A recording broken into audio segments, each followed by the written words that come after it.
When the last Shah of Iran fled his country on January 16, 1979, he left behind more than a throne. He left behind a family that would be scattered across the world like seeds in the wind. 5 children had once lived behind palace walls, beneath the golden sun of the Peacock Throne, their futures seemingly written in the stars of an ancient empire.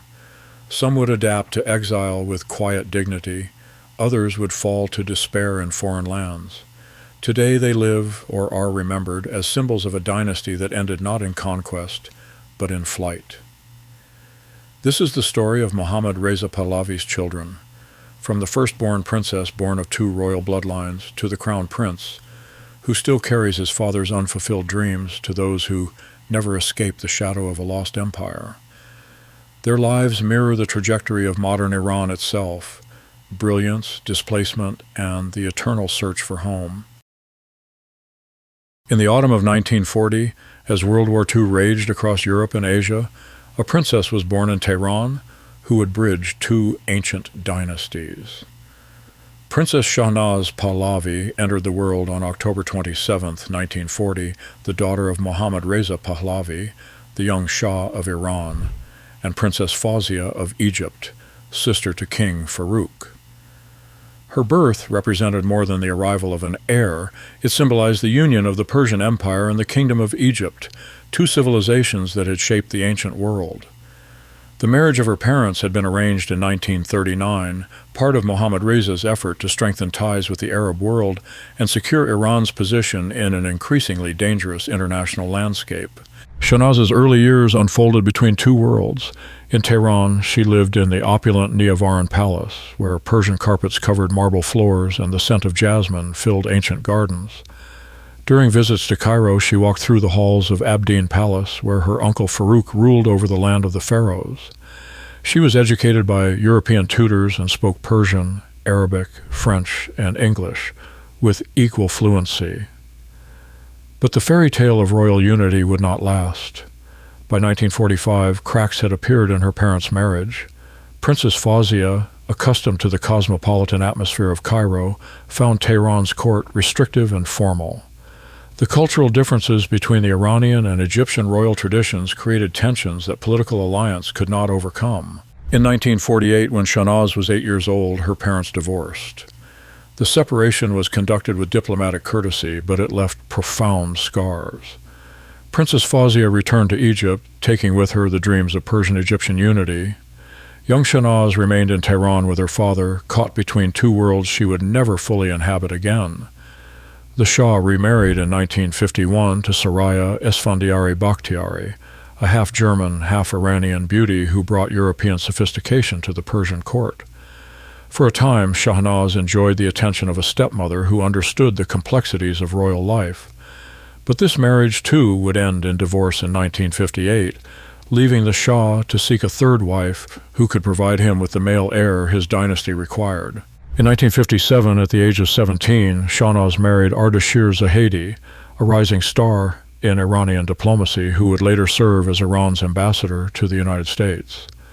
The wedding was a spectacular affair, attended by royalty from across the Middle East and Europe. The union produced a daughter, Manaz, in 1958, but the marriage struggled under the pressures of political life and Zahedi's demanding career. By 1964, Shahnaz and Zahedi had divorced, another relationship fractured by the impossible demands of public life. She found solace in art and culture, traveling frequently to Europe and immersing herself in the intellectual circles of Paris and London. In 1971, she married again, this time to Khosrow Jahanbani, an Iranian artist whose creative spirit matched her own. This union proved more enduring, producing 2 children, Khosrow and Fawzia, named after her mother. When revolution erupted in Iran in 1978, Shahnaz was living a comfortable life in Tehran, involved in cultural foundations and women's organizations. Her husband Khosrow died in 2014, leaving Shahnaz a widow at age 74. She had also obtained Egyptian citizenship through her mother's lineage, giving her legal standing in the country of her birth heritage. As protests mounted and her father's regime crumbled, she faced the same impossible choice that confronted all members of the royal family: flee or face the revolution's judgment. She chose exile. In early 1979, Shahnaz left Iran, never to return. Unlike some members of the royal family who maintained political involvement, she sought privacy and normalcy. She settled in Switzerland, where she obtained citizenship and created a life deliberately removed from the spotlight that had defined her youth. Shahnaz's relationship with her father remained strong throughout his life, even in exile. She was among the few family members who visited the Shah during his final illness in Cairo in 1980, and she attended his funeral at Al-Rifa'i Mosque. Years later, she would quietly visit his tomb, a private ritual of remembrance for a man who had been both father and emperor. Today, Princess Shahnaz Pahlavi lives in quiet dignity in Switzerland. She avoids interviews, rarely appears in public, and has consciously chosen obscurity over the political activism that characterizes her half-brother Reza's life. Her children and grandchildren know their heritage but have built lives as European citizens, embodying the successful integration that eluded their mother's generation. At 84, Shahnaz represents both the beginning and the end of an era. As the first child of the last Shah, she bridges the monarchy's golden age and its aftermath in exile. Her life reflects the choices available to displaced royalty: acceptance, adaptation, and the quiet preservation of memory without the burden of restoration.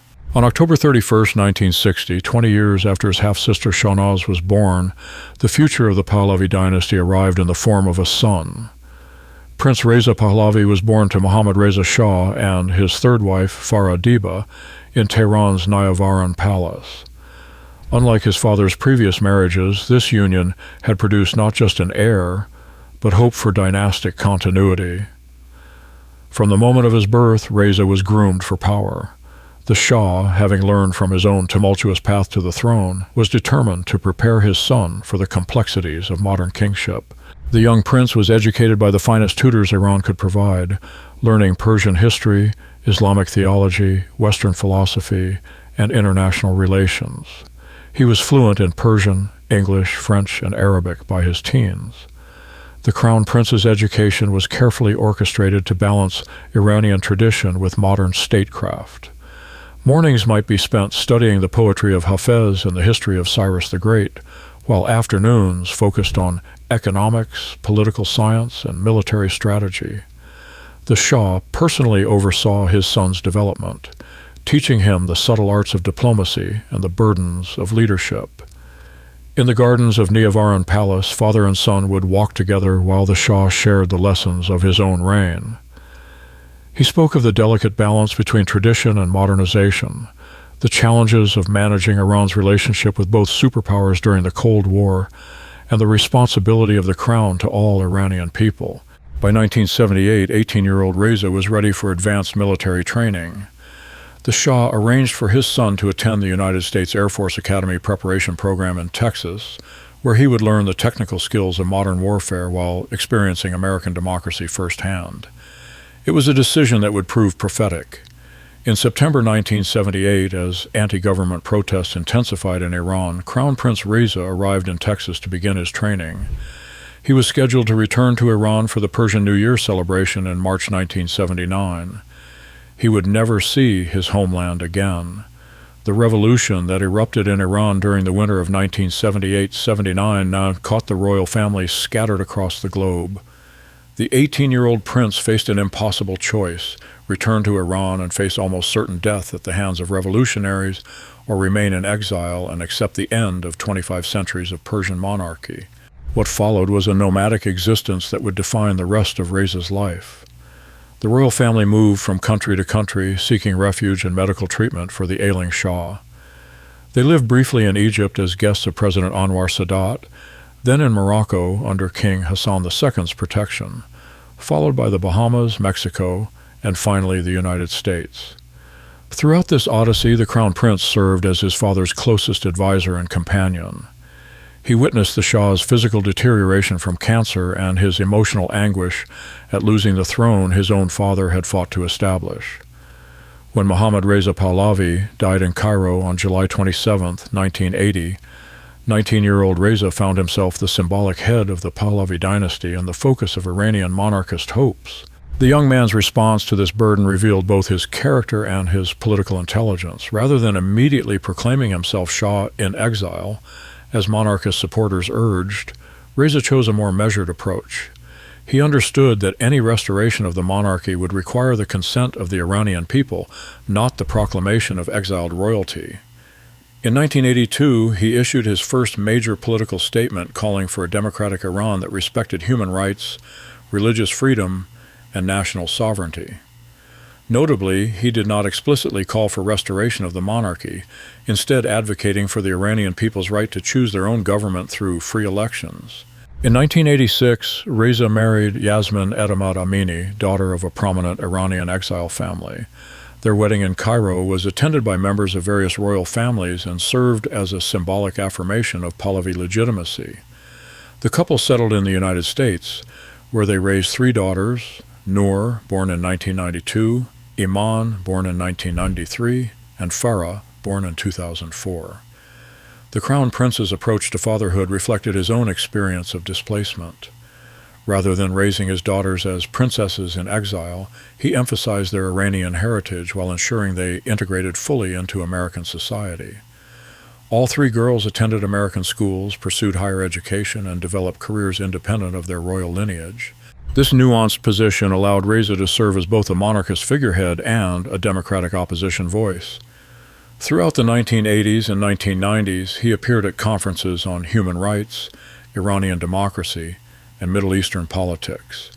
He testified before the U.S. Congress on Iranian affairs and maintained contact with various opposition groups, though he carefully avoided direct involvement in armed resistance. Throughout the 2000s and 2010s, Crown Prince Reza maintained his careful balance between monarchist symbolism and democratic advocacy. He supported the Green Movement protests in 2009, calling for international attention to government crackdowns while avoiding direct calls for revolution. His statements consistently emphasized human rights, women's equality, and democratic governance over dynastic restoration. The deaths of his half-siblings Leila in 2001 and Ali-Reza in 2011 deeply affected Reza, adding personal tragedy to political displacement. As the senior male member of the family, he bore responsibility for their memories while supporting his stepmother, Empress Farah, through her grief. Princess Noor has become particularly visible as an advocate for Iranian women's rights and democratic reform. She uses social media effectively to communicate with young Iranians inside the country and has emerged as a voice for the 3rd generation of the Pahlavi family. In 2025, Princess Iman married Bradley Sherman in a ceremony in Paris that drew attention from both monarchist supporters and international media covering Iranian exile politics.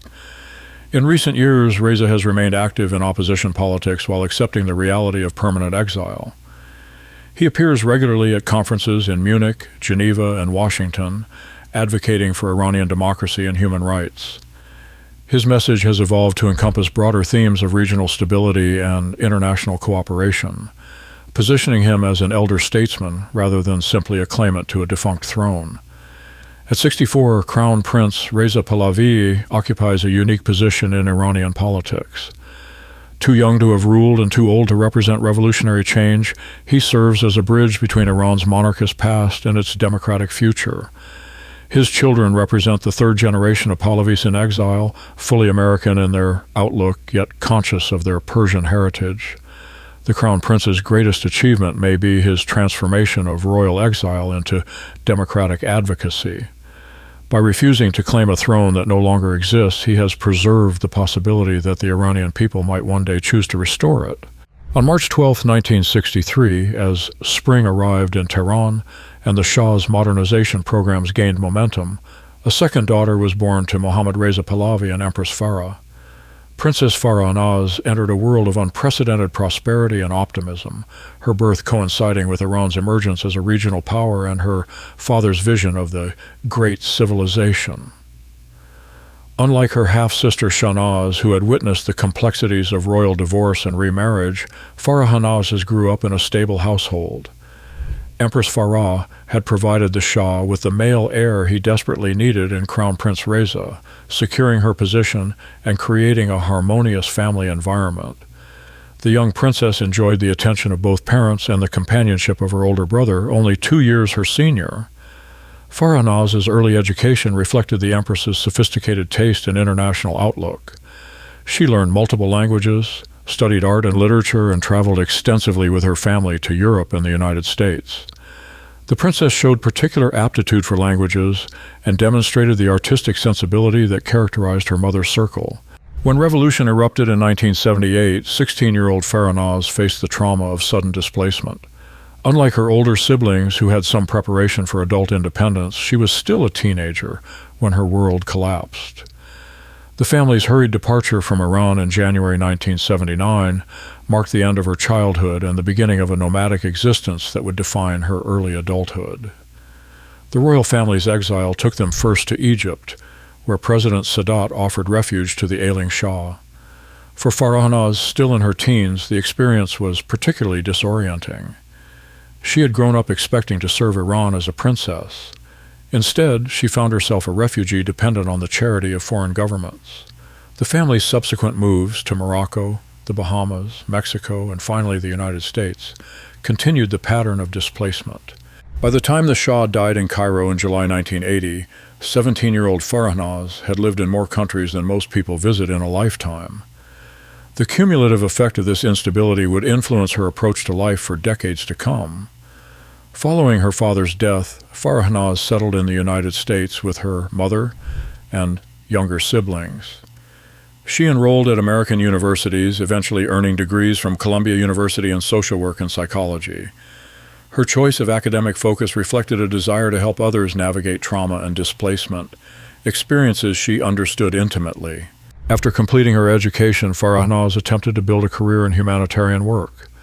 She approached several international organizations, including UNICEF and various refugee assistance programs, seeking positions that would allow her to use her education and language skills. However, according to family statements, her royal name created complications that made traditional employment difficult. The princess found that her background was simultaneously an asset and a liability. While her education and linguistic abilities qualified her for international humanitarian work, potential employers worried about the political implications of hiring a member of the former Iranian royal family. Some organizations feared that her presence might complicate their relationships with the Iranian government or other Middle Eastern partners. This professional frustration contributed to Farahnaz's increasingly private lifestyle. She remained close to her mother, Empress Farah, and supported family activities while maintaining a deliberately low profile. Unlike her siblings, who either embraced public roles or struggled openly with the burdens of exile, Farahnaz found a middle path of quiet dignity. The princess never married, a choice that has been the subject of speculation but which she has never publicly explained. In a family marked by complex relationships and the pressures of exile, her decision to remain single may reflect a desire for independence or simply personal preference. Farahnaz's relationship with her father was necessarily brief. She was only 17 when he died, but Empress Farah has described her daughter as inheriting the Shah's quiet compassion and intellectual curiosity. The princess was old enough during the monarchy's final years to understand the pressures her father faced, but too young to fully appreciate the complexities of royal leadership. In the family's exile dynamics, Farahnaz serves as a stabilizing presence, maintaining connections between her more public brother Reza and her intensely private half-sister Shahnaz. She has supported her mother through the deaths of Ali-Reza and Leila, while avoiding the political activism that characterizes other family members. Today, Princess Farahnaz lives quietly in the United States, near her mother in the Washington, D.C. area. She maintains Iranian cultural traditions while living as an American citizen, embodying the successful integration that has characterized her generation of royal exiles. Her life represents the possibility of normal existence despite extraordinary circumstances, a choice available to those willing to sacrifice public prominence for private peace. At 61, she has outlived two siblings and watched her half-sister retreat into Swiss privacy while her brother continues the struggle for Iranian democracy. Her own choice, neither political activism nor complete withdrawal, represents a third option for displaced royalty, the quiet preservation of dignity through service to adopted country and family loyalty. Prince Ali-Reza Pahlavi was born on April 28, 1966, into a world that seemed destined to be his inheritance. As the second son of Mohammad Reza Shah and Empress Farah, he arrived during the height of Iran's prosperity and power, when the Peacock Throne appeared secure for generations. Yet his life would be defined not by the privileges of royalty, but by the peculiar loneliness of a prince without a kingdom. Ali-Reza's early years unfolded in the magnificent gardens of Neavaran Palace, where he played alongside his siblings under the watchful eyes of European tutors and Iranian caretakers. Unlike his older brother Reza, who was groomed from birth for leadership, Ali-Reza was free to develop his own interests and temperament. He showed an early fascination with history and archaeology, spending hours in the palace library reading about ancient Persia and the civilizations that had shaped his homeland. The young prince possessed a contemplative nature that set him apart from the more extroverted members of his family. While Crown Prince Reza excelled at public appearances and diplomatic protocol, Ali-Reza preferred quiet study and intellectual conversation. When revolution erupted in Iran in 1978, 12-year-old Ali-Reza was old enough to understand that his world was ending, but too young to comprehend what would replace it. The family's hurried departure from Tehran in January 1979 marked his last glimpse of Iran, a memory that would haunt him for the rest of his life. The royal family's nomadic exile profoundly affected the adolescent prince. Unlike his siblings, who had clearer memories of pre-revolutionary Iran or stronger foundations for adapting to Western life, Ali-Reza existed in a liminal space between two worlds. He was too Iranian for America, yet too American for the Iran that lived in his imagination and family stories. During the family's travels through Egypt, Morocco, the Bahamas, and Mexico, Ali-Reza witnessed his father's physical decline and emotional anguish. The experience of watching the Shah, once the most powerful man in Iran, reduced to begging for asylum from reluctant hosts, left deep psychological scars on the sensitive teenager. When Mohammad Reza Pahlavi died in Cairo in July 1980, 14-year-old Ali-Reza lost both a father and a connection to the Iran he had barely known. Following the family's settlement in the United States, Ali-Reza threw himself into academic work with the intensity of someone seeking refuge in scholarship. He attended elite American preparatory schools where his intelligence and linguistic abilities earned respect, but his background created distance from classmates who could never fully understand his circumstances. At Princeton University, Ali-Reza majored in Near Eastern studies, focusing on Iranian history and archaeology. His professors remember him as a brilliant but troubled student who approached his heritage with the detachment of a scholar and the pain of an exile. He wrote extensively about pre-Islamic Persian civilization, perhaps seeking in ancient history the stability and grandeur absent from his contemporary life. After Princeton, Ali-Reza continued his education at Columbia University and later Harvard, pursuing graduate studies in archaeology and Iranian studies. His academic work focused on the Achaemenid Empire and the roots of Persian civilization, research that took him to archaeological sites across the Middle East, but never to Iran itself.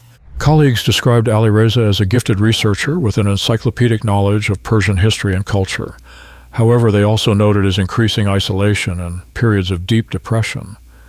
The prince seemed caught between his scholarly appreciation for Iran's glorious past and his painful recognition that he would never experience the country his family had once ruled. Despite his academic achievements, Ali-Reza found it difficult to establish a conventional career. His royal background created the same professional complications that affected his sister Farahnaz, while his scholarly interests were too specialized for general employment. He lived quietly in Boston, supported by family resources, and pursued his research with diminishing enthusiasm. In a rare public statement in 2008, he described himself as a child of two worlds belonging fully to neither. This sense of displacement would characterize his entire adult life. In his personal life, Ali-Reza found some measure of happiness with Raha Didavar, an Iranian-American physician whom he met through the exile community. Their relationship provided stability and companionship, though friends noted that even this connection could not fully alleviate his deeper struggles with depression and displacement. The deaths of his half-sister Leila in 2001 dealt a severe blow to Ali-Reza's already fragile mental health. The two youngest Pahlavi children had shared a special bond, united by their experience of growing up in exile and their struggles to find purpose in displacement. Leila's death from a drug overdose in London confirmed Ali-Reza's darkest fears about the fate of displaced royalty. In the years following Leila's death, Ali-Reza's depression deepened. He underwent treatment for mental health issues and continued his relationship with Raha, but friends and family noticed his increasing isolation and despair. The intellectual achievements that had once provided refuge from emotional pain no longer seemed sufficient to sustain him. On January 4, 2011, Prince Ali-Reza Pahlavi died by suicide in his Boston apartment, ending his struggle with depression at the age of 44. The official cause of death was a self-inflicted gunshot wound. His family's statement described a young man who had struggled for years with the burden of growing up in exile and never found peace with his circumstances. The timing of Ali-Reza's death was particularly tragic, as Raha Didavar was pregnant with their child. On July 26, 2011, 6 months after her father's death, Princess Iriana Leila Pahlavi was born. Named after her deceased aunt Leila, the infant represented both hope and heartbreak for the Pahlavi family, the continuation of the bloodline through a child who would never know her father. Ali-Reza's death devastated his family and highlighted the psychological toll of royal exile. Empress Farah issued a statement describing her son as a child whose heart was always with Iran, but who couldn't find peace in this world. Crown Prince Reza spoke of his brother's gentle soul and the impossible burden of carrying dynastic history without dynastic purpose. The prince was buried in Passy Cemetery in Paris alongside his father and sister, Leila. His grave marker bears the simple inscription, Prince Ali-Reza Pahlavi, with his birth and death dates, offering no hint of the intellectual achievements or emotional struggles that defined his life. His daughter Iriana, now 13 years old, represents the fourth generation of Pahlavis and the family's future. Raised by her mother in the United States with the support of her royal aunts and uncle, she embodies both the continuation of the bloodline and the possibility of healing from generational trauma. Ali-Reza's legacy lies not in political leadership or public service, but in the scholarly contributions he made to understanding Iranian civilization and the tragic recognition that even princes can be destroyed by forces beyond their control. The prince, who once described himself as a child of two worlds, ultimately found that neither world could provide the sense of belonging and purpose he desperately sought. Princess Leila Pahlavi was born on March 27, 1970, the youngest child of Mohammad Reza Shah and Empress Farah, arriving at the pinnacle of the Pahlavi dynasty's power and prestige. She entered a world where Iran dominated regional politics, oil revenues funded ambitious modernization projects, and the ancient Persian Empire seemed destined for renewed greatness under her father's vision of the great civilization. For the first 9 years of her life, Leila knew only the gilded existence of Persian royalty. She played in the gardens of Niavaran Palace, attended by devoted servants and educated by the finest tutors money could secure. The youngest of the royal children, she enjoyed special attention from both parents and developed a particularly close relationship with her mother, whose sophisticated European sensibilities shaped the princess's early development. Leila possessed a natural grace and beauty that marked her as special even within a family accustomed to privilege. Palace staff remember her as a spirited child with an infectious laugh and an artistic temperament that manifested early in her love of music and dance. She showed particular talent in ballet and piano, arts that would provide both refuge and torment in her later life. The revolution that erupted in Iran during 1978 shattered Leila's childhood world with devastating completeness. At 8 years old, she was too young to understand the political forces destroying her father's regime, but old enough to perceive the fear and desperation that suddenly gripped the adults around her. The family's hurried departure from Tehran on January 16, 1979, marked not just the end of her childhood, but the beginning of a lifelong struggle with displacement and loss. The royal family's nomadic exile proved particularly traumatic for 9-year-old Leila. Unlike her older siblings, who retained clearer memories of Iran or possessed greater emotional resources for adapting to change, she experienced the family's wanderings through Egypt, Morocco, the Bahamas, and Mexico as a series of bewildering relocations that offered no stability or sense of home. When the Shah died in Cairo on July 27, 1980, 10-year-old Leila lost the father who had been the center of her universe. Years later, she would describe this moment as the point when the lights went out in her life. The man who had once commanded an empire was gone, leaving his youngest daughter to navigate the complexities of exile without the protection of royal authority or paternal guidance. Following the family's settlement in the United States, Leila was enrolled in elite American boarding schools, where her exotic background and tragic circumstances made her an object of curiosity rather than acceptance.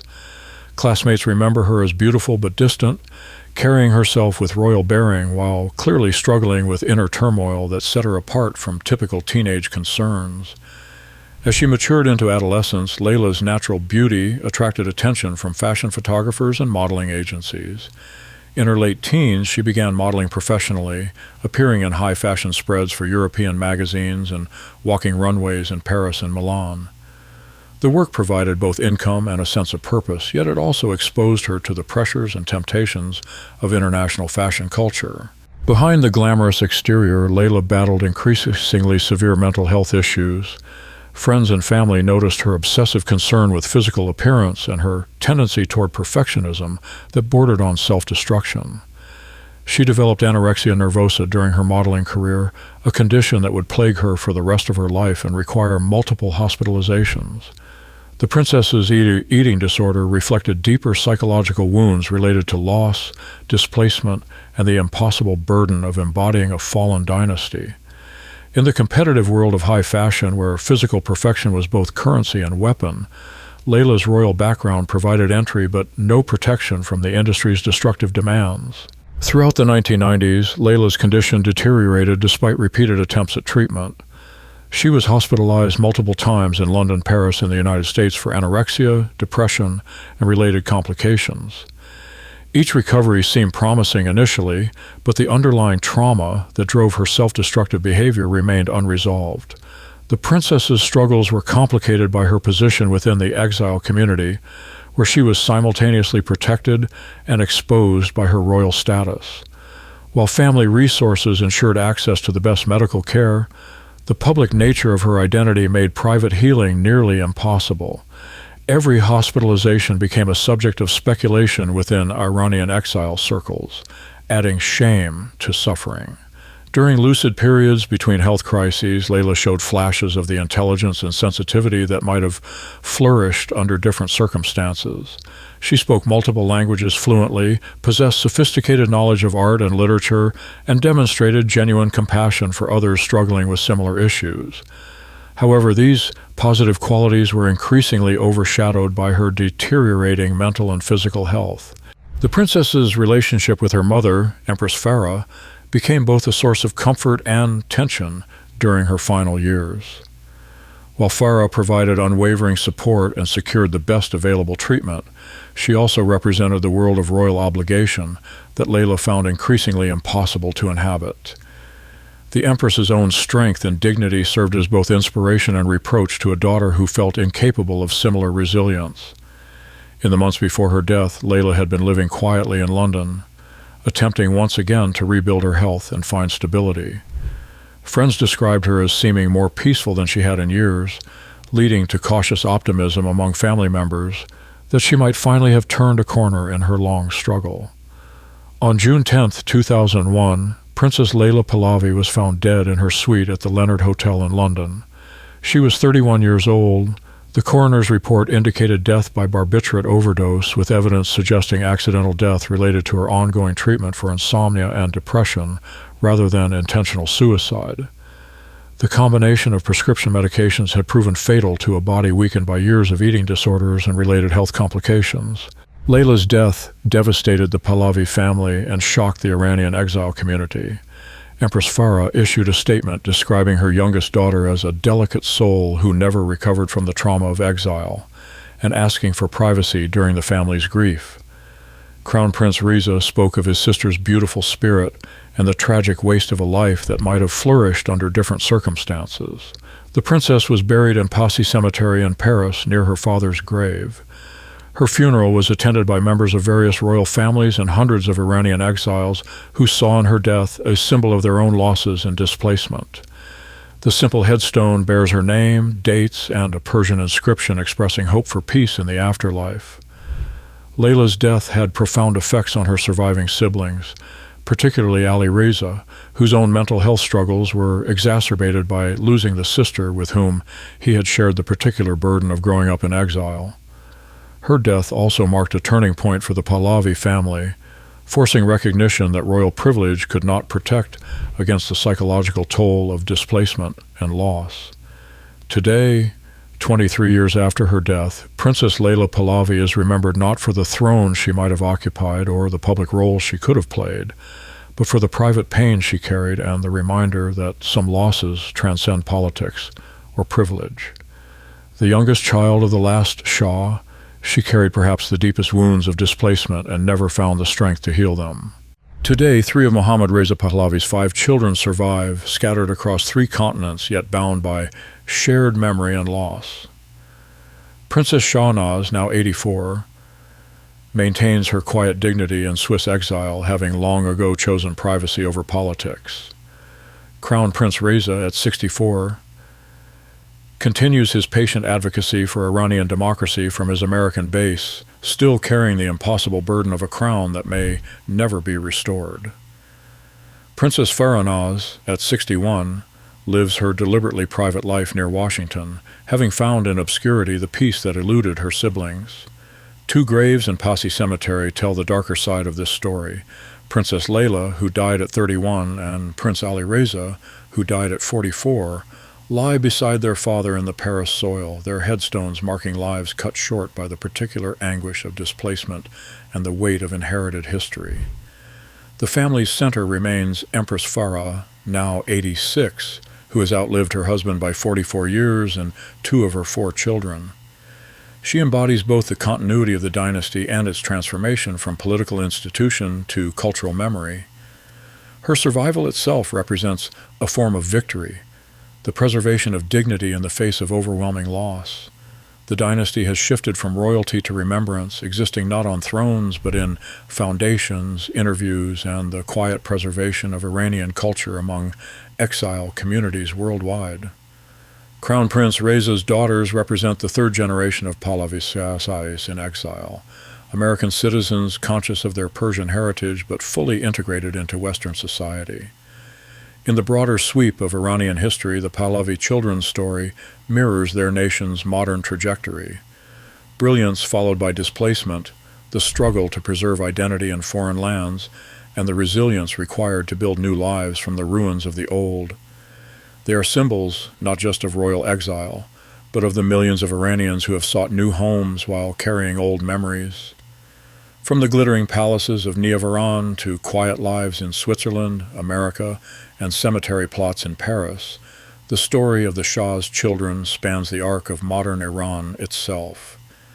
And though the Peacock Throne is gone forever, dissolved in revolution and scattered by exile, the family name continues, whispered in nostalgia by some, spoken in controversy by others, but never entirely forgotten. The seeds of a fallen dynasty, scattered by the winds of history, have taken root in foreign soil. Some have flourished, others have withered, but all carry within them the memory of an empire that once ruled from the Caspian Sea to the Persian Gulf, and the knowledge that empires, like all human creations, are finally mortal.